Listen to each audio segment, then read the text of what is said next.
CSN study में आप सभी का स्वागत है। तो कैसे हैं आप लोग? आशा करते हैं कि अच्छा होंगे। तो आज के वीडियो में हम लोग क्लास 12 की इकोनॉमिक्स के क्लास 12 की इकोनॉमिक्स के एमसीक्यू इंपॉर्टेंट प्रश्नोत्तर करेंगे। कुल मिलाकर हम लोग 120 इंपॉर्टेंट एमसीक्यू क्वेश्चन इस वीडियो में करेंगे, जो कि वेरी वेरी इंपॉर्टेंट है। ठीक है, इससे पहले जो आप लोगों का सब्जेक्टिव टाइप का प्रश्नोत्तर है उसका वीडियो अपलोड कर चुका हूँ इसी चैनल में सीएसएन स्टडी में, जिसमें आप लोगों का अति लघुत्तर प्रश्नोत्तर है। उसमें कुल मिलाकर आप लोगों का 90 प्रश्नोत्तर 2 वीडियो में करवा चुके हैं। एक वीडियो में हम लोग 40 प्रश्नोत्तर कर चुके हैं और दूसरा वीडियो में हम लोग 50 कर चुके हैं। ठीक है, और आप लोगों का जो दीर्घ उत्तरीय प्रश्नोत्तर है जो करीब आप लोगों का 20 की है दो वीडियो में। एक वीडियो में 10 प्रश्नोत्तर और एक वीडियो में 10 प्रश्नोत्तर। ठीक है, और आप लोगों का जो ग्राफ वाला प्रश्न आता है, ग्राफ वाला प्रश्न से संबंधित भी कुल मिलाकर 30 प्रश्नोत्तर कर चुके हैं। ठीक है, और आप लोगों का जो मैथ से संबंधित यानी गणित वाला जो प्रश्न उत्तर आता है उससे आप लोगों का कुल 13 प्रश्न उत्तर कर चुके हैं, मतलब मैथ का बना चुके हैं। ठीक है,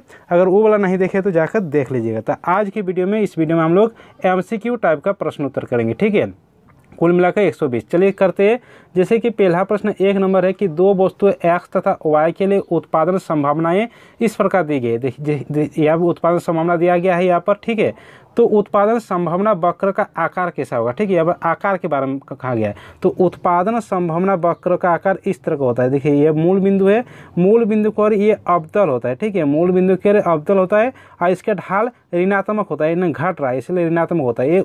ये किसका होता है? उत्पादन संभावना वक्र। ठीक है, और अगर तटस्थता वक्र का है या उदासीनता वक्र का है तो उसका वक्र इस तरह का होता है। मूल बिंदु की ओर ये उत्तल होता है, लेकिन ये क्या है? उत्पादन संभावना वक्र, तो इसलिए मूल बिंदु की ओर अवतल होगा। ठीक है, तो क्या होगा? ऋणात्मक ढाल तथा मूल बिंदु की ओर अवतल, यानी ऑप्शन नंबर ए यहाँ पर सही उत्तर है। ठीक है, अगला प्रश्न देखते हैं। अगला प्रश्न 2 नंबर कि निम्नलिखित में से कौन अर्थव्यवस्था की केंद्रीय समस्या है? ठीक है, देखिए अर्थव्यवस्था की 3 केंद्रीय समस्या होती है। 3 केंद्रीय समस्या होती है कि क्या उत्पादन करे, किसके लिए उत्पादन करे और किस वस्तु का उत्पादन करे। ठीक है, तो इस चारों ऑप्शन में से क्या केंद्रीय समस्या है? देखिए किसके लिए उत्पादन हो, ऑप्शन नंबर डी यहाँ पर सही उत्तर है। अगला प्रश्न देखते हैं 3 नंबर। 3 प्रश्न है कि अर्थशास्त्र में शब्दों व्यष्टि और समष्टि का प्रयोग सर्वप्रथम किस अर्थशास्त्री ने किया था? जैसे कि अर्थशास्त्र 2 तरह के होते हैं, एक समष्टि एक व्यष्टि। तो इसका सर्वप्रथम किसने किया था? तो सर्वप्रथम किया था रैगनार फ्रिश ने। रैगनार फ्रिश यानी ऑप्शन नंबर बी यहाँ पर सही उत्तर है। ठीक है, अगला प्रश्न यहाँ पर 4 नंबर है। 4 नंबर प्रश्न क्या है कि एक किसान खेतों की जुताई के लिए ट्रैक्टर और हल बैल के बीच किसी एक तकनीक का चयन करता है। उसका यह चयन अर्थव्यवस्था की किस केंद्रीय समस्या से मेल खाता है? ठीक है, तो देखिए यहाँ पर क्या है? तकनीक का चयन। तकनीक का चयन, जब भी तकनीक का चयन आएगा तो क्या दीजिएगा? कैसे उत्पादन करे। तकनीक का चयन यानी कैसे उत्पादन करे, यानी ऑप्शन नंबर बी यहाँ पर सही उत्तर है। अगला प्रश्न यहाँ पर 5 नंबर है, किस अर्थशास्त्री के अनुसार उपयोगिता को मुद्रा में मापा जा सकता है? ठीक है, यानी उपयोगिता को मुद्रा में मापा जा सकता है अल्फ्रेड मार्शल के द्वारा, यानी ऑप्शन नंबर बी यहाँ पर सही उत्तर है। ठीक है, अगला प्रश्न यहाँ पर देखते हैं 6 नंबर। 6 नंबर प्रश्न है कि एक व्यक्ति 4 गोलगप्पे का उपभोग करता है। उसे प्रत्येक व्यक्तिगत इकाई से क्रमशः 15 यूटिल्स, 12 यूटिल्स, 10 यूटिल्स तथा 8 यूटिल्स उपयोगिता मिलते हैं। तो उसे 4 गोलगप्पे के उपभोग से कुल उपयोगिता कितनी प्राप्त होगी? ठीक है, तो देखिए चारों को यहाँ पर जोड़ दीजिए। चारों क्या जोड़ेंगे? देखिए 15 प्लस 12 27, 27 10 कितना हो जाएगा? यहाँ पर 37 और 8 यहाँ पर कितना हो जाएगा? 45 यूटिल्स, यानी ऑप्शन नंबर सी यहाँ पर सही उत्तर है। ठीक है, अगला प्रश्न देखिए 7 नंबर। 7 नंबर है कि 2 वस्तुओं रसगुल्ला गुलाब जामुन के लिए बजट रेखा AB का निम्न रेखा चित्र दिया गया, जैसे कि यहाँ पर दिया गया। ठीक है, बजट रेखा। तो आगे है कि इन 2 वस्तुओं की कीमतें क्रमशः PR तथा PG है, तो बजट रेखा की ढाल क्या होगी? तो बजट रेखा की ढाल क्या होती है? एक्स वस्तु की कीमत, तो एक्स वस्तु की कीमत कितना है? PR डिवाइड वाई वस्तु की कीमत कितना है? PG, यानी PR डिवाइड PG, यानी ऑप्शन नंबर ए यहाँ पर सही उत्तर है। ठीक है, अगला प्रश्न हम देखते हैं 8 नंबर। 8 नंबर है कि निम्नलिखित में से कौन किसी वस्तु की मांग को प्रभावित करने वाला एक कारक नहीं है? जैसे कि 4 ऑप्शन है। ऑप्शन ए है वस्तु की कीमत, तो वस्तु की कीमत तो मांग को प्रभावित करता है। कीमत बढ़ेगा तो मांग घटेगा, कीमत घटेगा मांग बढ़ेगा। उपभोक्ता की आय, अगर लोगों के पास आय आएगा तो ज़्यादा मात्रा में वस्तु को खरीदेगा, ये भी प्रभावित करती है। ऑप्शन डी है जैसे कि साधनों की कीमत, अगर साधनों की कीमत में वृद्धि होगी तो उस वस्तु की कीमत में भी वृद्धि होगी, जिससे मांग घट जाएगी। ऑप्शन बी है कि संबंधित वस्तु की कीमत, तो देखिए यहाँ पर वस्तु है, उस वस्तु संबंधित वस्तु की कीमत प्रभावित नहीं करती, यानी ऑप्शन नंबर बी यहाँ पर सही उत्तर है। ठीक है, अगला प्रश्न यहाँ पर 9 नंबर है, यदि वस्तु X की कीमत कम होने से वस्तु Y की मांग कम हो जाती है तो इन दो वस्तु क्या कहलाते हैं। ठीक है, जैसे दो वस्तु है, एक वस्तु X है और एक वस्तु Y है। यहाँ पर क्या कर रहा है, X वस्तु की कीमत कम होने से, X वस्तु की जब कीमत कम हो रही है तो Y की मांग कम हो जाती है, Y की मांग कम हो जाती है। तो देखिए X वस्तु की कीमत कम हो रही है तो लोग क्या कहेंगे, Y वस्तु को छोड़कर X वस्तु की मांग ज़्यादा करेगी। तो ये किस तरह का वस्तु होता है, ये स्थापन्न वस्तु होते हैं या प्रतियोगी वस्तु होते हैं। ठीक है, प्रतियोगी वस्तु यानी चाय के बदले कॉफ़ी, कोको कोला के बदले पेप्सी कोला, तो ये किस तरह का वस्तु है, प्रतियोगी वस्तु, यानी ऑप्शन नंबर ए यहाँ पर सही उत्तर है। ठीक है, अगला प्रश्न पर 10 नंबर है कि यदि किसी वस्तु की कीमत में 5% की कमी होने से उसकी मात्रा में 8% की वृद्धि होती है तो मांग की कीमत लोच का मान क्या होता है होगा। ठीक है, तो देखिए मांग की कीमत लोच क्या होता है, मात्रा में प्रतिशत परिवर्तन डिवाइड कीमत में प्रतिशत परिवर्तन।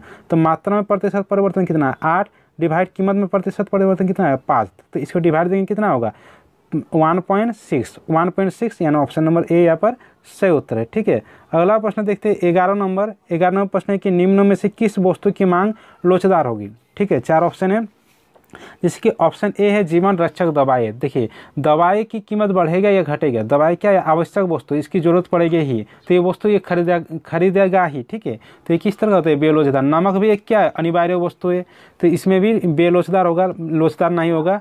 माचिस में भी बहुत कम कीमत लगता है, तो बहुत कम कीमत लगता है, तो ये भी एक तरह का बेलोचदार ही होगा। ठीक है, तो मांग लोचदार किसमें होगा, रेफ्रिजरेटर। जैसे कि रेफ्रिजरेटर में थोड़ी सी कीमत अगर घटेगी तो हम लोग उस वस्तु को खरीदने चले जाते हैं। जैसे कि गाड़ी हो गया, टीवी हो गया, ये सब क्या होता है, ये सब पूर्ण तो लोचदार होती है। तो यहाँ पर मांग लोचदार होगी किसमें, रेफ्रिजरेटर, यानी ऑप्शन नंबर डी यहाँ पर सही उत्तर है। ठीक है, अगला प्रश्न यहाँ पर 12 नंबर है कि निम्न रेखा चित्र में मांग रेखा AB के बिंदु G पर मांग की लोच क्या होगी। जैसे कि यहाँ पर मांग रेखा दिया गया है। ठीक है, यहाँ पर जी में बोल रहा है कि मांग की लोच क्या होगी। तो देखिए इसमें इस तरह का होता है, जब मध्य बिंदु में होता है तो मध्य बिंदु में मांग की लोच 1 होती है, मध्य बिंदु में मांग की लोच 1 होती है। एक्स अक्ष पर जो छूता है वहाँ पर मांग की लोच यहाँ पर 0 होता है। वाई अक्ष में जहाँ पर टच करता है वहाँ पर मांग की लोच अनंत होता है। और ई बराबर 1 यानी मध्य बिंदु के ऊपर वाला ई बराबर 1 से ज़्यादा होता है और यहाँ पर 1 से कम होता है। ठीक है, तो जी बिंदु पर मांग की लोच क्या होगी, 1 से अधिक होगी। ठीक है, तो चलिए देख लेते हैं यहाँ पर, तो क्या होगी मांग की लोच 1 से अधिक, यानी ऑप्शन नंबर डी यहाँ पर सही उत्तर है। ठीक है, अगला प्रश्न 13 नंबर है, किस प्रकार की वस्तु की कीमत बढ़ने पर उपभोक्ता उस वस्तु की अधिक मात्रा खरीदना चाहता है। ठीक है, देखिए वस्तु की कीमत बढ़ेगी तो पर भी उस वस्तु की मांग अधिक मात्रा में करेगी। लेकिन मांग का नियम क्या होता है, वस्तु की कीमत बढ़ता है तो मांग घटता है, लेकिन इसमें कीमत भी बढ़ रहा है मांग भी बढ़ रहा है। तो ऐसे किस तरह की वस्तु होती है, गिफिन वस्तु में, गिफिन वस्तु, यानी ऑप्शन नंबर डी यहाँ पर सही उत्तर है। ठीक है, अगला प्रश्न यहाँ पर 14 नंबर है कि यदि एक उपभोक्ता एक वस्तु पर अपने आय का बड़ा हिस्सा खर्च करता है तो उस वस्तु का मांग क्या होगी, तो पूर्णतः लोचदार होगी। आय का बड़ा हिस्सा यहाँ पर खर्च करेगा तो पूर्णतः लोचदार, यानी ऑप्शन नंबर सी यहाँ पर सही उत्तर है। ठीक है, अगला प्रश्न 15 नंबर है कि औसत स्थिर लागत वक्र का आकार कैसा होता है। ठीक है, तो औसत स्थिर लागत का आकार इस तरह का होता है, यहाँ पर एक आयत बनता है, यानी इसका आकार होता है आयताकार अतिपरवलय है। ठीक है, आयताकार अतिपरवलय, यानी ऑप्शन नंबर सी यहाँ पर सही उत्तर है। ठीक है, अगला प्रश्न यहाँ पर 16 नंबर है कि परिवर्तित साधन का औसत उत्पाद बढ़ता है जब, परिवर्तित साधन का जब औसत उत्पाद कब बढ़ता है। ठीक है, तो जैसे कि 4 ऑप्शन है, तो परिवर्तित साधन का औसत उत्पाद बढ़ता है जब सीमांत उत्पाद औसत उत्पाद से अधिक होती है। ठीक है, सीमांत उत्पाद औसत उत्पाद से अधिक होता है तो परिवर्तित साधन का औसत उत्पाद बढ़ता है, यानी ऑप्शन नंबर ए यहाँ पर सही उत्तर है। ठीक है, अगला प्रश्न यहाँ पर 17 नंबर है, 17 नंबर कुल उत्पादन अधिकतम होता है जब सीमांत उत्पादन का मान, देखिए इस तरह का इसका ग्राफ होता है, ग्राफ समझते हैं, जैसे कि यहाँ पर करते इसको। ठीक है, यहाँ पर एक ग्राफ लेते हैं। ठीक है, यहाँ पर होता है सीमांत उत्पादन और यहाँ पर होता है कुल उत्पादन, यानी टोटल प्रोडक्शन। तो जब सीमांत उत्पादन यहाँ पर 0 होगा, जब सीमांत उत्पादन 0 होगा तो कुल उत्पादन यहाँ पर अधिकतम होगा, मैक्सिमम होगा। ठीक है, तो सीमांत उत्पादन 0 होने पर कुल उत्पादन अधिकतम होता है, यानी ऑप्शन नंबर ए यहाँ पर सही उत्तर है। ठीक है, अगला प्रश्न यहाँ पर 18 नंबर है, 18 नंबर है कि यदि कुल उत्पाद टीपी दिया गया है तथा परिवर्तित साधन की मात्रा क्यू है तो औसत उत्पाद क्या होगा। औसत उत्पाद क्या होता है, टोटल प्रोडक्ट डिवाइड उसकी मात्रा, यानी टीपी डिवाइड क्यू, यानी ऑप्शन नंबर ए यहाँ पर सही उत्तर है। अगला प्रश्न देखते हैं यहाँ पर। अगला प्रश्न जिससे कि यहाँ पर 20 नंबर है। अगला प्रश्न क्या है, जब औसत लागत सीमांत लागत से कम होती है तब औसत लागत, जब औसत लागत यानी एवरेज कॉस्ट मार्जिनल कॉस्ट से कम होती है तो औसत लागत क्या होती है, औसत लागत यहाँ पर बढ़ती है यानी ऑप्शन नंबर ए यहाँ पर सही उत्तर है। अगला प्रश्न देखते हैं यहाँ पर 21 नंबर प्रश्न है कि परिवर्तनशील अनुपात का नियम उत्पादन के कितने स्तर की व्याख्या करता है। तो परिवर्तनशील अनुपात का नियम उत्पादन के 3 स्तर की व्याख्या करता है, 3 स्तर यानी ऑप्शन नंबर सी यहाँ पर सही उत्तर है। ठीक है, अगला प्रश्न यहाँ पर 22 नंबर है। तो अल्पकालीन औसत लागत वक्र का आकार क्या होता है। तो अल्पकालीन औसत लागत वक्र का आकार देखिए इस तरह का होता है, इस तरह का यानी यू आकार का होता है। ठीक है, यू आकार यानी ऑप्शन नंबर बी यहाँ पर सही उत्तर है। अगला प्रश्न देखते हैं यहाँ पर 23 नंबर है कि निम्नलिखित में से कौन स्थिर लागत का एक उदाहरण है। स्थिर लागत यानी पर ये चेंज नहीं होगा। ठीक है, ऑप्शन जैसे ऑप्शन ए स्थायी कर्मचारी का वेतन, ऑप्शन बी है प्रति इकाई बिजली बिल, ऑप्शन सी है दैनिक मजदूर की मजदूरी, ऑप्शन डी है कच्चे माल पर व्यय। ठीक है, तो देखिए इसमें जब इसमें ये बिजली का बिल हर महीना एक जैसा नहीं आता है यानी ये परिवर्तनशील होता है। दैनिक मजदूर की मजदूरी, अगर मजदूर ज़्यादा लगेंगे तो मजदूर ज़्यादा लगेगा, कम लगाएंगे तो कम मजदूरी लगेगा। कच्चे माल पर व्यय, अगर ज़्यादा कच्चे माल लगेगा तो ज़्यादा खर्च लगेगा, कम लगाएंगे तो कम होगा। तो सभी ये परिवर्तनशील होता है। लेकिन स्थायी कर्मचारी का वेतन ये स्थिर होता है। ठीक है, ये स्थिर होता है। स्थायी कर्मचारी का वेतन स्थिर यानी ऑप्शन नंबर ए यहाँ पर सही उत्तर है। ठीक है, अगला प्रश्न यहाँ पर 24 नंबर है कि औसत लागत और सीमांत लागत आपस में बराबर होती है जब औसत लागत, ठीक है, औसत लागत और सीमांत लागत आपस में कब बराबर होती है, जब स्थिर होती है। ठीक है, जब स्थिर होती है तो उस तरह का ऑप्शन यहाँ पर नहीं है, लेकिन जब स्थिर होती है औसत लागत तब दोनों आपस में बराबर होते हैं। ठीक है, अगला प्रश्न यहाँ पर 25 नंबर है, किसी वस्तु की प्रति इकाई बिक्री से एक उत्पाद को प्राप्त राशि क्या कहलाते हैं। तो प्रति इकाई, ठीक है, यहाँ पर प्रति इकाई उत्पादक से, ठीक है, प्रति इकाई बिक्री से उत्पादक की प्राप्त राशि क्या कहते हैं, औसत आगम यानी ऑप्शन नंबर बी यहाँ पर सही उत्तर है। ठीक है, अगला प्रश्न यहाँ पर 26 नंबर की कुल लागत यानी टीसी, कुल स्थिर लागत यानी टीएफसी और कुल परिवर्तनशील लागत टीवीसी के बीच संबंध क्या संबंध होता है। देखिए टीसी बराबर क्या होता है, टीसी बराबर होता है total variable cost plus total fixed cost. ठीक है, इस तरह का होता है, लेकिन इस तरह का नहीं, थोड़ा यहाँ पर चेंज किया गया है। ठीक है, क्या चेंज किया गया है, यहाँ पर टोटल फिक्स्ड कॉस्ट बराबर क्या हो जाएगा, तब टोटल कॉस्ट यहाँ पर टीवीसी प्लस में है तो माइनस में जाएगा total VC, total variable cost. ठीक है, यानी टीएफसी बराबर टीसी माइनस टीवीसी। तो कौन सा ऑप्शन में है, ऑप्शन नंबर डी यहाँ पर सही उत्तर है। ठीक है, अगला प्रश्न यहाँ पर देखिए 27 नंबर जब किसी वस्तु की मांग में वृद्धि होती है लेकिन पूर्ति में कोई परिवर्तन नहीं होता है तब संतुलन कीमत में क्या होगा। देखिए वस्तु की पूर्ति जितना है उतना ही है, ये स्थिर है, लेकिन वस्तु की मांग बढ़ते जा रहा है तो क्या कहेगा, लोग उस वस्तु की कीमत बढ़ा देगी तो क्या होगी, कीमत में वृद्धि होगी, यानी ऑप्शन नंबर बी यहाँ पर सही उत्तर है। ठीक है, अगला प्रश्न यहाँ पर 28 नंबर है कि यदि किसी वस्तु की मांग तथा पूर्ति एस हो तो बाजार संतुलन की शर्त क्या है। तो देखिए बाजार संतुलन की शर्त क्या है, मांग यानी डिमांड और सप्लाई दोनों बराबर होता है, डी बराबर एस होता है। इसको हम लोग चेंज भी कर सकते हैं, डी माइनस एस बराबर 0 भी कर सकते हैं, इसको डी बराबर एस है तो डी डिवाइड एस बराबर 1 भी कर सकते हैं, जो कि अब तीनों ऑप्शन में है। तो यानी इसका आंसर हो जाएगा ऑप्शन नंबर डी, इनमें से सभी। ठीक है, अगला प्रश्न यहाँ पर है 29 नंबर क्या है कि किसी वस्तु का न्यूनतम समर्थन मूल्य बाजार मूल्य से होती है। तो न्यूनतम समर्थन मूल्य बाजार मूल्य से अधिक होता है। ठीक है, बाजार मूल्य से अधिक होता है, यानी ऑप्शन नंबर बी यहाँ पर सही उत्तर है। अगला प्रश्न यहाँ पर 30 नंबर है कि निम्नलिखित में से कौन सा फलन पूर्ति का नियम का प्रदर्शित करता है। तो पूर्ति का नियम क्या कहता है, जब कीमत बढ़ता है तो पूर्ति भी बढ़ता है, यानी एस बराबर फंक्शनल ऑफ प्राइस होगा। ठीक है, ये पूर्ति का नियम होता है। लेकिन मांग का नियम क्या होता है, मांग का नियम जब प्राइस बढ़ता है तो डिमांड घटता है और प्राइस घटता है तो डिमांड बढ़ता है। लेकिन पूर्ति में उल्टा आता है, सप्लाई बढ़ेगा तो प्राइस भी बढ़ेगा, प्राइस घटेगा तो सप्लाई भी घटेगा, यानी सीधा संबंध होता है, यानी ऑप्शन नंबर ए यहाँ पर सही उत्तर है। ठीक है, अगला प्रश्न यहाँ पर 31 नंबर है कि मुक्त प्रवेश और निकास की स्थिति में एक पूर्ण प्रतियोगिता बाजार में संतुलन कीमत डैश के बराबर होती है। तो संतुलन कीमत किसके बराबर होती है, न्यूनतम सीमांत लागत, यानी ऑप्शन नंबर सी यहाँ पर सही उत्तर है। अगला प्रश्न यहाँ पर 32 नंबर है कि एक उत्पादक का उद्देश्य क्या होता है। तो सभी उत्पादक का उद्देश्य क्या होता है, अधिकतम लाभ करना, यानी लाभ अधिकतम करना, यानी ऑप्शन नंबर ए यहाँ पर सही उत्तर है।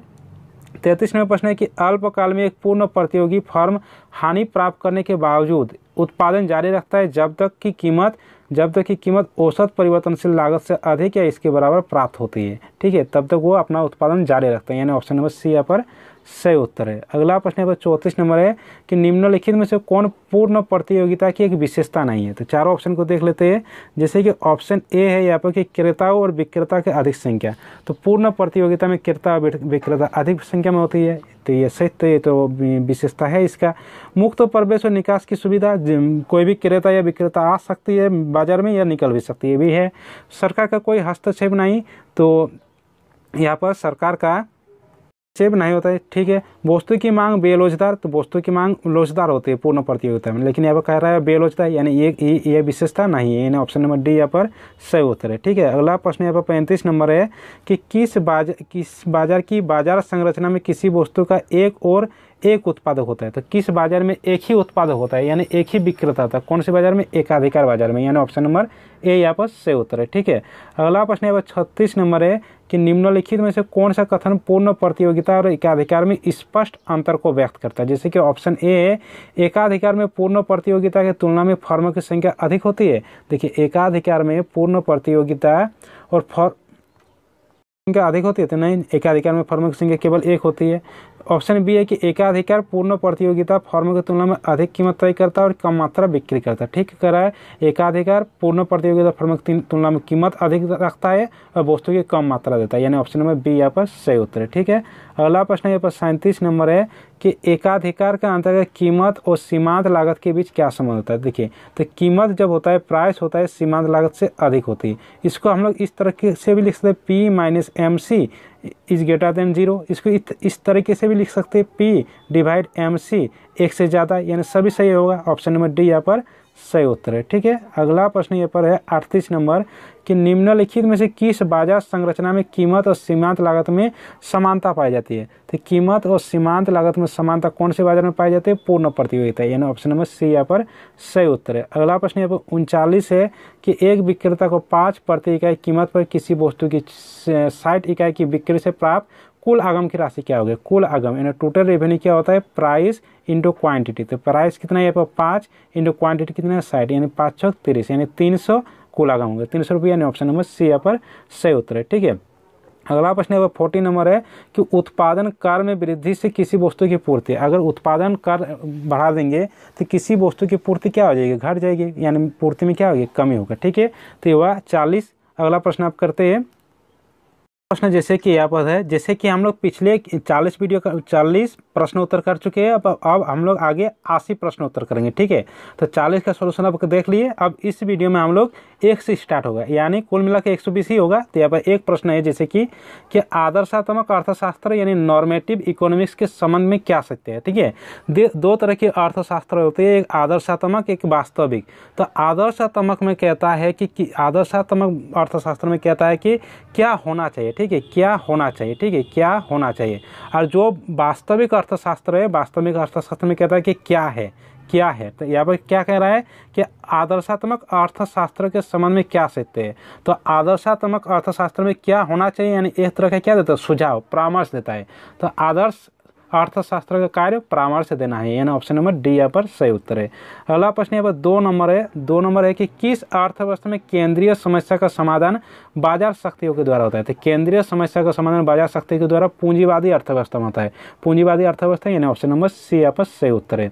अगला प्रश्न यहाँ पर 3 नंबर है कि उत्पादन संभावना वक्र का दाहिनी ओर विवर्तित होने का क्या कारण है। जैसे कि उत्पादन संभावना वक्र का आकार इस तरह का होता है, तो दाहिनी ओर ये क्यों आती है? तो देखिए यहाँ पर जब इस साधन की मात्रा घटती है तो इस साधन की मात्रा बढ़ती है, यानी साधनों का क्या हो रहा है? ह्रास हो रहा है, साधन का ह्रास हो रहा है, यानी ऑप्शन नंबर बी यहाँ पर सही उत्तर है।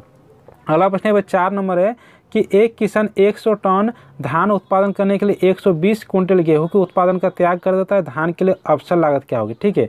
तो अवसर लागत वही होता है जिस वस्तु को त्याग कर देता है। तो क्या त्याग कर रहा है? 120 कुंटल गेहूं। तो 120 कुंटल गेहूं यहाँ पर क्या है? अवसर लागत, यानी ऑप्शन नंबर सी यहाँ पर सही उत्तर है। अगला प्रश्न यहाँ पर 5 नंबर है कि एक विवेकशील उपभोक्ता के लिए 2 वस्तुओं रसगुल्ला गुलाब जामुन के लिए निम्न बंडल का सही अनाधिमान वक्र क्रम क्या होगा। जैसे ए वस्तु है 4 5, बी वस्तु है 3 5 और सी वस्तु है 5 6। तो एक उपभोक्ता विवेकशील उपभोक्ता क्या चाहेगा? जहाँ पर उसको अधिकतम संतुष्टि हो गई उस वस्तु को पहले लेंगे। तो सभी को जोड़िए, देखिए यहाँ पर 4 और 5 9 वस्तु में कितना हो रहा है? 9 हो रहा है, यहाँ पर 3 और 5, बी वस्तु में 8 हो रहा है, यहाँ 5 और 6 11। तो सबसे अधिक इसको संतुष्टि कहाँ मिलेगी, जिस वस्तु में अधिकतम होगा यानी 11, यानी सी को पहले लेंगे, उसके बाद ए को लेंगे, उसके बाद बी को लेंगे, यानी सी सबसे ज़्यादा होगा, फिर ए होगा, फिर बी होगा, यानी ऑप्शन नंबर डी यहाँ पर सही उत्तर है। ठीक है, अगला प्रश्न यहाँ पर 6 नंबर है। 6 नंबर है कि निम्नलिखित में से किसका अध्ययन समष्टि अर्थशास्त्र के अंतर्गत किया जाता है। ठीक है, समष्टि अर्थशास्त्र यानी विस्तृत लेवल पर, ठीक है, यानी समग्र अर्थशास्त्र का अध्ययन। तो देखिए ऑप्शन ए है वो एक उपभोक्ता का संतुलन, तो ये तो व्यष्टि अर्थशास्त्र में अध्ययन किया जाता है। एक फर्म का संतुलन, ये भी व्यष्टि अर्थशास्त्र में। एक वस्तु की कीमत निर्धारण, ये भी व्यष्टि अर्थशास्त्र में। सामान्य कीमत स्तर का निर्धारण, ये समष्टि अर्थशास्त्र में, यानी ऑप्शन नंबर डी यहाँ पर सही उत्तर है। अगला प्रश्न यहाँ पर 7 नंबर है कि किसी वस्तु के उपभोग में एक अतिरिक्त इकाई से प्राप्त करने पर कुल उपयोगिता में होने वाले परिवर्तन को क्या कहते हैं। ठीक है, अगर यहाँ पर अतिरिक्त इकाई में परिवर्तन होता है तो कुल उपयोगिता में होने वाले परिवर्तन को क्या कहते हैं, सीमांत उपयोगिता, यानी ऑप्शन नंबर सी यहाँ पर सही उत्तर है। प्रश्न देखते ही अगला प्रश्न यहाँ पर 8 नंबर है। 8 नंबर है कि कुल उपयोगिता अधिकतम होगी जब सीमांत उपयोगिता का मान, जैसे कि ग्राफ पिछले बार में भी देखिए, यहाँ पर सीमांत उपयोगिता होता है, यहाँ पर कुल उपयोगिता होता है। तो जब सीमांत उपयोगिता का मान 0 होता है तो कुल उपयोगिता देखिए यहाँ पर अधिकतम हो रहा है। ठीक है, यानी सीमांत उपयोगिता का मान जब 0 होता है तो कुल उपयोगिता अधिकतम होता है, यानी ऑप्शन नंबर ए यहाँ पर सही उत्तर है। अगला प्रश्न यहाँ पर 9 नंबर है कि उदासीनता वक्र के संबंध में कौन सा कथन गलत है। ठीक है, कौन सा कथन गलत है। 4 ऑप्शन है यहाँ पर। तो ऑप्शन ए, उदासीनता वक्र का ढाल ऋणात्मक होता है। हाँ देखिए, उदासीनता वक्र का ढाल इस तरह का होता है, तो ये ऋणात्मक होता है, घट रहा है, ये सही है। उदासीनता वक्र मूल बिंदु की ओर उत्तल होता है। यहाँ देखिए यहाँ पर उत्तल हो रहा है, मूल बिंदु की ओर उत्तल है। उदासीनता वक्र को समसंतुष्टि वक्र भी कहा जाता है, ये भी सही है। 2 उदासीनता वक्र एक दूसरे को प्रतिच्छेद करता है, ये गलत करा। 2 उदासीनता वक्र, जैसे कि 2 उदासीनता वक्र एक दूसरे को कभी नहीं काटेगा। ठीक है, ये प्रतिच्छेद नहीं करेगा, यानी गलत कौन सा है, ऑप्शन नंबर डी दोनों सा यहाँ पर सही हो जाएगा। ठीक है, अगला प्रश्न यहाँ पर 10 नंबर है। 10 नंबर है कि यदि किसी वस्तु की कीमत में 4% की वृद्धि होने से उसकी मांग मात्रा में 8% कमी होती है तो मांग की कीमत लोच होती क्या होगी। तो मांग की कीमत लोच क्या होता है, मात्रा में प्रतिशत परिवर्तन बटा कीमत में प्रतिशत परिवर्तन। तो मात्रा में प्रतिशत परिवर्तन कितना है, 8 बटा कीमत में प्रतिशत परिवर्तन कितना है, 4, यानी 4 2 में 8, यानी मांग की लोच निकल जाएगा 2, यानी ऑप्शन नंबर बी यहाँ पर सही उत्तर है। ठीक है, अगला प्रश्न यहाँ पर 11 नंबर है कि एक बजट रेखा अपने दाहिनी ओर विवर्तित होगी जब, कब होगी दाहिनी ओर विवर्तित, जैसे कि बजट रेखा इस तरह का होता है। ठीक है, तो दाहिनी ओर ये कब होगी विवर्तित, जब वस्तु एक्स की कीमत में बढ़ेगी। जब वस्तु एक्स की कीमत में बढ़ेगी तब दाहिनी ओर विवर्तित होगी, यानी ऑप्शन नंबर बी यहाँ पर सही उत्तर है। ठीक है, नेक्स्ट यहाँ पर इस तरह की स्थिति होती है उदासीनता वक्रों में। देखिए यहाँ पर ये बजट रेखा, तो बजट रेखा जब दाहिनी ओर, बजट रेखा इस तरह का ही होता है लेकिन दाहिनी ओर इधर बढ़ रहा है। ठीक है, मतलब इससे वृद्धि होगी। तो बजट रेखा में वृद्धि कब होगी, जब लोगों के पास आय में वृद्धि होगी। तो लोगों के पास आय में वृद्धि होगी तो ज़्यादा कीमत वाले वस्तु को खरीदेगी, तो उपभोक्ता के आय में वृद्धि होगी, यानी ऑप्शन नंबर डी यहाँ पर सही होगा। ठीक है, बी नहीं होगा, ऑप्शन नंबर डी यहाँ पर सही उत्तर होगा। ठीक है, अगला प्रश्न यहाँ पर 12 नंबर है। 12 नंबर है कि निम्न रेखा चित्र में मांग रेखा ए बी के बिंदु जी पर मांग की लोच क्या होगी। जैसे कि पिछले वाला प्रश्न में भी देखी थी कि जैसे कि मध्य बिंदु पर मांग की लोच होता है 1, मध्य बिंदु पर मांग की लोच होती है 1, एक्स अक्ष पर मांग की लोच होता है 0, वाई अक्ष पर मांग की लोच होता है अनंत। यहाँ पर मध्य बिंदु के ऊपर वाला मांग की लोच होता है 1 से ज़्यादा और मध्य बिंदु से नीचे वाला मांग की लोच होता है 1 से कम। यानी देखिए यहाँ पर मध्य बिंदु से नीचे है। ठीक है, मध्य बिंदु से नीचे यानी मांग की लोच यहाँ पर हो जाएगा 1 से कम, 1 से कम, यानी ऑप्शन नंबर सी यहाँ पर सही उत्तर है। ठीक है, अगला प्रश्न यहाँ पर 13 नंबर है कि उदासीनता वक्र विश्लेषण से एक उपभोक्ता संतुलन की शर्त क्या है। जैसे कि यहाँ पर ऑप्शन है उदासीनता वक्र बजट रेखा को स्पर्श करे, ऑप्शन बी है उदासीनता वक्र और बजट रेखा के ढाल समान है, ऑप्शन सी MRS बराबर PX डिवाइड PY, इनमें से सभी। तो उदासीनता वक्र का ये तीनों शर्त सही है, यानी इनमें से सभी सही उत्तर है, ऑप्शन नंबर डी यहाँ पर सही उत्तर है। ठीक है, अगला प्रश्न है 14 नंबर है कि यदि उपभोक्ता के आय में वृद्धि से वस्तु एक्स की मांग कम हो जाती है तो वस्तु एक्स क्या होगी। ठीक है, वस्तु एक्स क्या होगी, जैसे कि यहाँ पर 2 तरह की वस्तु है। वस्तु यहाँ पर एक एक्स वस्तु है, एक यहाँ पर यहाँ पे एक ही वस्तु, यहाँ पे प्रश्न में एक ही वस्तु बोला है। यदि उपभोक्ता की आय में वृद्धि होती है, ठीक है, अगर इनकम में वृद्धि होती है तो उस वस्तु की मांग कम कर देता है, तो उस वस्तु को कम खरीदता है। तो लोगों की आय में वृद्धि हो रही है लेकिन उस वस्तु को नहीं खरीद रहा है। क्यों नहीं खरीद रहा है? क्योंकि वो घटिया किस्म की या निम्न किस्म की वस्तु है। तो लोगों की जब आय बढ़ जाएगी तो वो मतलब अच्छा वस्तु खरीदेगा, अच्छा किस्म की वस्तु खरीदेगा, तो घटिया वस्तु की मांग कम करेगी। यानी ये कौन सा वस्तु है? घटिया वस्तु। यानी ऑप्शन नंबर डी यहाँ पर सही उत्तर है। अगला प्रश्न यहाँ पर 15 नंबर है कि निम्नलिखित में से दो वस्तु का कौन सा संयोग पूरक वस्तु का एक संयोग है? पूरक वस्तु किसको कहेंगे? जो वस्तु साथ साथ में चलती है। जैसे जूता मोजा एक पूरक वस्तु हो गया, जूता मोजा एक पूरक वस्तु हो गया, चाय और चीनी एक पूरक वस्तु हो गया। पूरक वस्तु कर सकते हैं कार और पेट्रोल को पूरक वस्तु कह सकते हैं। और एक वस्तु होता है स्थापन्न वस्तु, यानी एक दूसरे के बदले, यानी चाय और कॉफ़ी, पेप्सी कोला और मिरिंदा, ये सब हो जाएगा स्थापन्न वस्तु। तो यहाँ पर बोल रहा है कि पूरक वस्तु क्या है? तो देखिए यहाँ पर ऑप्शन ए है चाय और कॉफ़ी, ये तो स्थापन्न वस्तु है। ऑप्शन बी है पेप्सी और मिरिंदा, यानी पेप्सी के बदले मिरिंदा, यानी ये भी एक तरह का स्थापन्न वस्तु है। लक्स साबुन और डब साबुन, यानी लक्स साबुन के बदले डब साबुन, यह भी एक तरह का स्थापन्न वस्तु है। चाय और चीनी साथ साथ में चलती है, चाय और चीनी दोनों मिलाकर चाय बनाते हैं, साथ साथ में चलती है, यानी ये क्या है? पूरक वस्तु। पूरक वस्तु यानी ऑप्शन नंबर डी यहाँ पर सही उत्तर है। ठीक है, अगला प्रश्न यहाँ पर 16 नंबर है, किसी वस्तु की उत्पादन मात्रा और उत्पत्ति के साधनों के बीच भौतिक संबंध को क्या कहा जाता है? ठीक है, उत्पादन मात्रा और उत्पत्ति के साधनों के बीच भौतिक संबंध को कहा जाता है उत्पादन फलन। उत्पादन फलन यानी ऑप्शन नंबर डी यहाँ पर सही उत्तर है। अगला प्रश्न यहाँ पर 17 नंबर है कि औसत उत्पाद और सीमांत उत्पाद दोनों बराबर होते हैं। औसत उत्पाद और सीमांत उत्पाद दोनों बराबर कब होते हैं? जब औसत उत्पाद अधिकतम होता है, यानी ऑप्शन नंबर डी यहाँ पर सही उत्तर है। अगला प्रश्न यहाँ पर 18 नंबर है कि यदि कुल लागत टीसी और उत्पादन की मात्रा क्यू हो तो सीमांत लागत का सूत्र क्या होगा?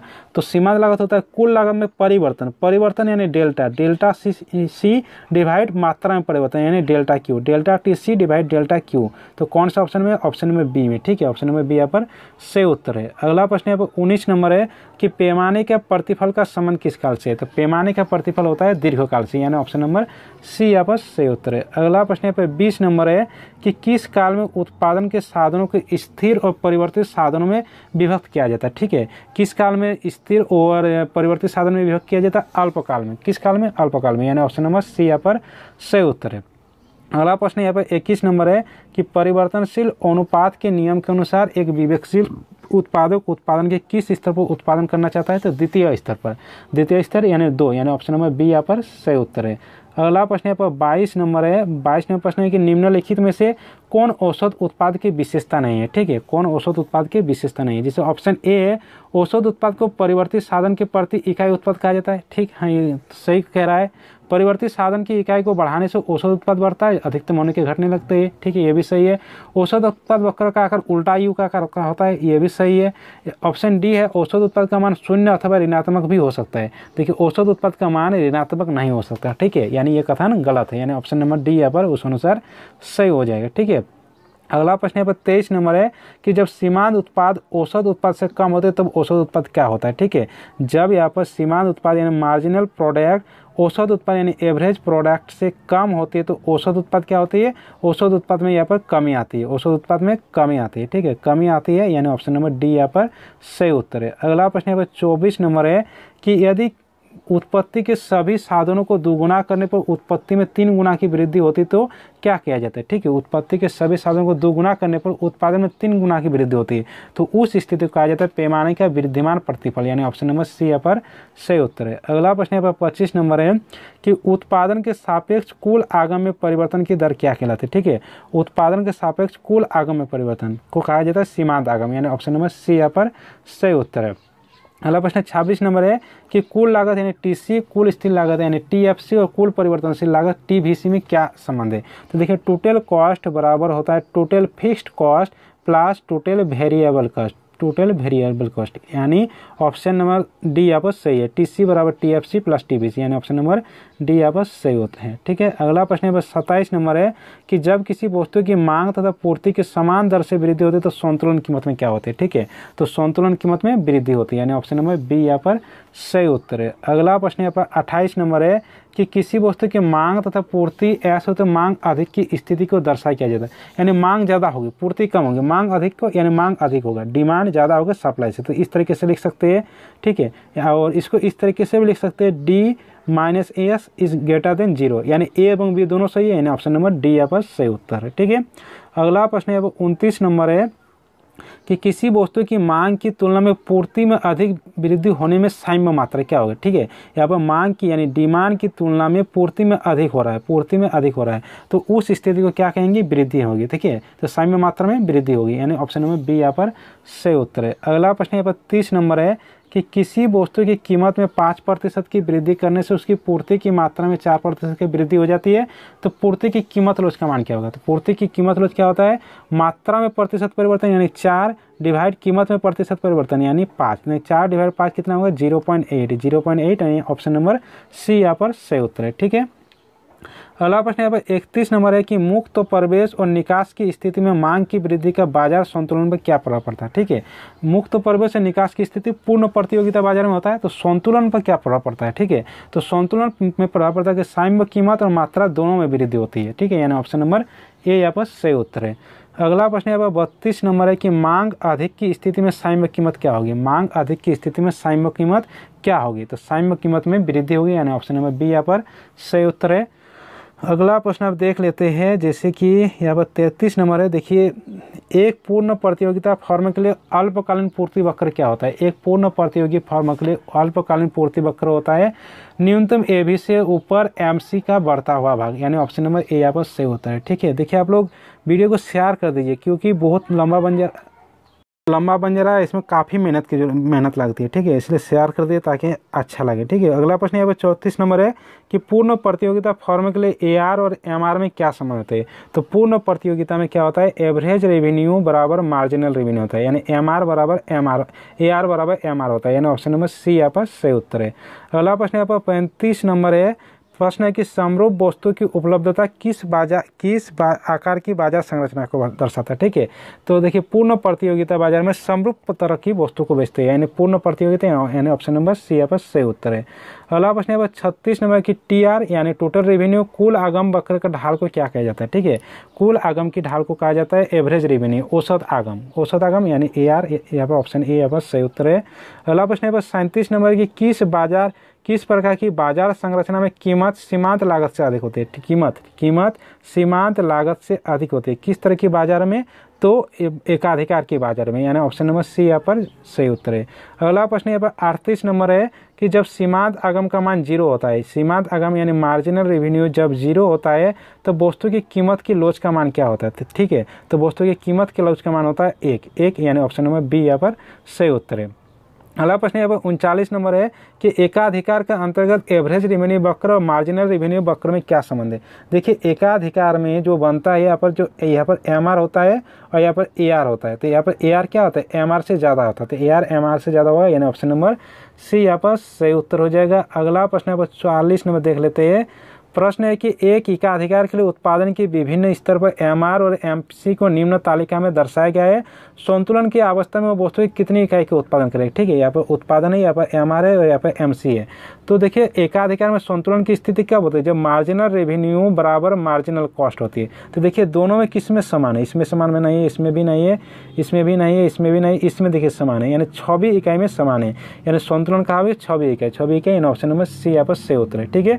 देखिए यहाँ तक हम लोग कितना प्रश्न कर चुके हैं, कुल मिलाकर हम लोग 80 कर चुके हैं, ठीक है। पहले हम लोग 40 कर चुके हैं, इसमें 40 कर चुके हैं, यानी 80 एमसीक्यू टाइप का प्रश्न हो गया, ठीक है। और 40 प्रश्न का सॉल्यूशन इसी वीडियो में हम लोग करते हैं, ठीक है। तो चलिए अगला प्रश्न देखते हैं। अगला प्रश्न यहाँ पर देखते हैं कि देखिए अगला प्रश्न है कि शब्द इकोनॉमिक्स की उत्पत्ति किस भाषा से हुई। तो इकोनॉमिक्स की उत्पत्ति किस भाषा से हुई, ग्रीक से, ग्रीक, यानी ऑप्शन नंबर बी यहाँ पर सही उत्तर है, ठीक है। अगला प्रश्न यहाँ पर 2 नंबर है, 2 नंबर की एक उत्पादन संभावना वक्र का प्रत्येक बिंदु क्या प्रदर्शित करता है, ठीक है। तो उत्पादन संभावना वक्र का प्रत्येक बिंदु प्रदर्शित करता है आर्थिक रूप से दक्ष उत्पादन, यानी ऑप्शन नंबर सी यहाँ पर सही उत्तर है। अगला प्रश्न यहाँ पर 3 नंबर है कि अर्थशास्त्र का जनक किस अर्थशास्त्री को कहा जाता है, ठीक है। तो अर्थशास्त्र का जनक कहा जाता है एडम स्मिथ को, एडम स्मिथ, यानी ऑप्शन नंबर डी यहाँ पर सही उत्तर है। अगला प्रश्न यहाँ पर 4 नंबर है कि निम्नलिखित में से भारत का अर्थशास्त्री कौन है। तो देखिए ऑप्शन ए है मोहम्मद यूनिस, ऑप्शन बी है मोहम्मद उल हक, ऑप्शन सी है Raghuram Rajan, option D Adam Smith. तो भारत का अर्थशास्त्री कौन है? रघुराम राजन, यानी ऑप्शन नंबर सी यहाँ पर सही उत्तर है। अगला प्रश्न यहाँ पर 5 नंबर है कि अर्थशास्त्र मानव कल्याण का अध्ययन है, यह कथन किस अर्थशास्त्री का है?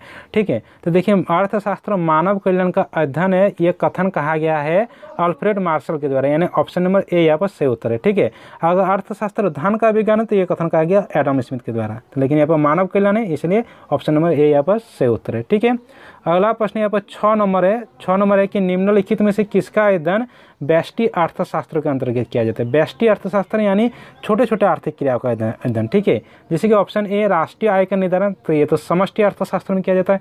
एक फर्म का संतुलन, ये व्यष्टि अर्थशास्त्र में किया जाता है, यानी ऑप्शन नंबर बी यहाँ पर सही उत्तर है। ठीक है, अगला प्रश्न यहाँ पर देखते हैं 7 नंबर। 7 नंबर प्रश्न है कि किसी वस्तु के मांग फलन Q बराबर 20/2P जहाँ P is less than 10 N बराबर 10 तथा बाजार में उस वस्तु की 20 उपभोक्ता है, तो वस्तु के बाजार में मांग फलन क्या होगा? ठीक है, तो यहाँ पर मांग फलन निकाला गया है, जैसे कि यहाँ पर Q बराबर 20-2P दिया गया। ठीक है, और उपभोक्ता कितना है? यहाँ पर 20 है, तो यहाँ पर 20 गुना 20 माइनस 2 इंटू 20। ठीक है, यहाँ पर कितना होगा? 400 माइनस 20 में 40P, यानी 400 माइनस 40P, 400 माइनस 40P, यानी ऑप्शन नंबर बी यहाँ पर सही उत्तर है। ठीक है, अगला प्रश्न यहाँ पर है 8 नंबर कि अर्थशास्त्र में उपयोगिता से क्या तात्पर्य है? तो उपयोगिता का अर्थ क्या होता है? आवश्यकता की संतुष्टि, यानी ऑप्शन नंबर सी यहाँ पर सही उत्तर है। अगला प्रश्न यहाँ पर 9 नंबर है कि निम्नलिखित में से किसका मान ऋणात्मक हो सकता है? ठीक है, किसका मान ऋणात्मक होता है? जैसे कि ऑप्शन ए है औसत उपयोगिता, तो इसका मान ऋणात्मक नहीं होता है। औसत लागत, इसका भी ऋणात्मक नहीं होता है। कुल उपयोगिता, इसका भी ऋणात्मक नहीं होता है।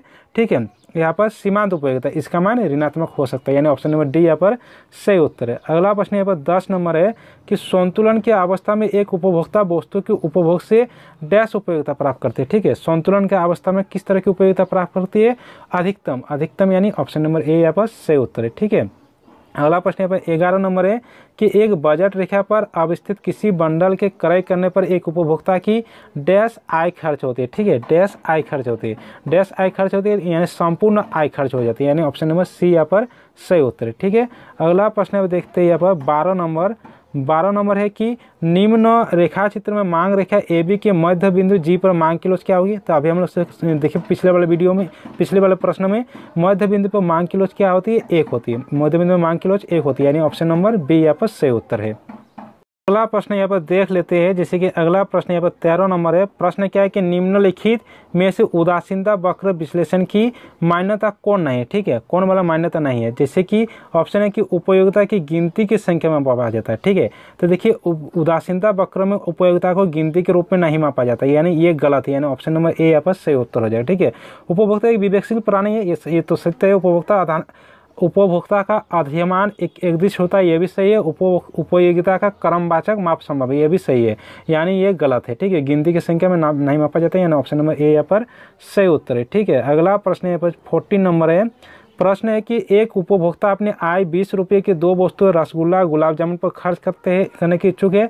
दोनों वस्तुओं की कीमत क्रमशः 4 रुपये और 5 रुपये तथा मात्राएं क्रमशः एक्स वाई है, तो बजट रेखा का समीकरण क्या है? ठीक है, तो बजट रेखा का समीकरण क्या होता है? यहाँ पर बजट रेखा का समीकरण होता है एक्स वस्तु की कीमत कितना है? 4 इंटू एक्स वस्तु की मात्रा कितना है? यहाँ पर एक्स है, प्लस वाई वस्तु की कीमत यानी 5 इंटू वाई वस्तु की मात्रा कितना है? वाई बराबर कुल कीमत कितना है? यहाँ पर 20। ठीक है, तो इसको हल करेंगे, कितना होगा? 4x प्लस 5y बराबर 20। 4x प्लस 5y बराबर 20, यानी ऑप्शन नंबर सी यहाँ पर सही उत्तर है। ठीक है, अगला प्रश्न है 15 नंबर है कि निम्नलिखित में से 2 वस्तु कौन सा संयोग प्रतियोगी वस्तु का एक संयोग है?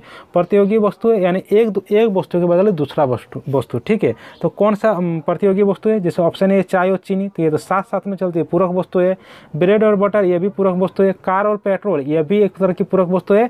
पेप्सी कोला और कोको कोला, एक के बदले दूसरा, पेप्सी कोला के बदले कोको कोला या कोको कोला के बदले पेप्सी कोला, यानी ये प्रतियोगी वस्तु, यानी ऑप्शन नंबर डी यहाँ पर सही उत्तर है। ठीक है, अगला प्रश्न यहाँ पर 16 नंबर है कि यदि किसी वस्तु की मांग रेखा कीमत अक्ष y के समांतर है तो वस्तु की कीमत लोच का मान क्या होगा? ठीक है, किसी वस्तु की मांग रेखा अगर y अक्ष के समान है तो कीमत लोच क्या होगा? यहाँ पर तो क्या यहाँ पर कीमत लोच हो जाएगी यहाँ पर 0 हो जाएगा, 0, यानी ऑप्शन नंबर डी यहाँ पर सही उत्तर है। ठीक है, प्रश्न यहाँ पर देख लेते हैं। अगला प्रश्न जैसे कि 17 नंबर है। प्रश्न है कि उत्पादन से क्या तात्पर्य। जैसे ऑप्शन है आगत का निर्गत में रूपांतरण, इसको उत्पादन कहा जाता है।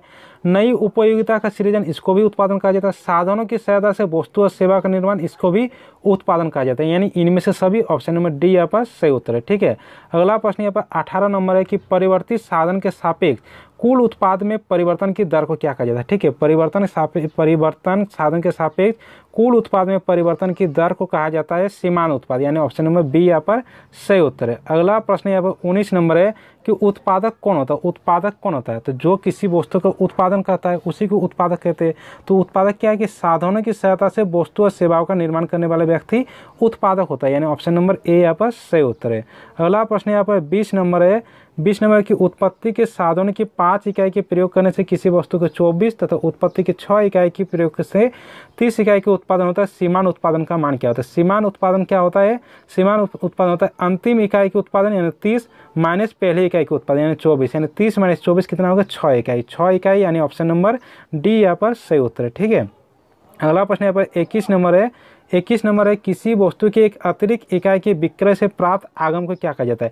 देखिए जब भी अतिरिक्त आएगा तो वो सीमांत होगा ही। ठीक है, सीमांत होगा और यहाँ पर क्या होगा सीमांत आगम, यानी ऑप्शन नंबर बी यहाँ पर सही उत्तर है।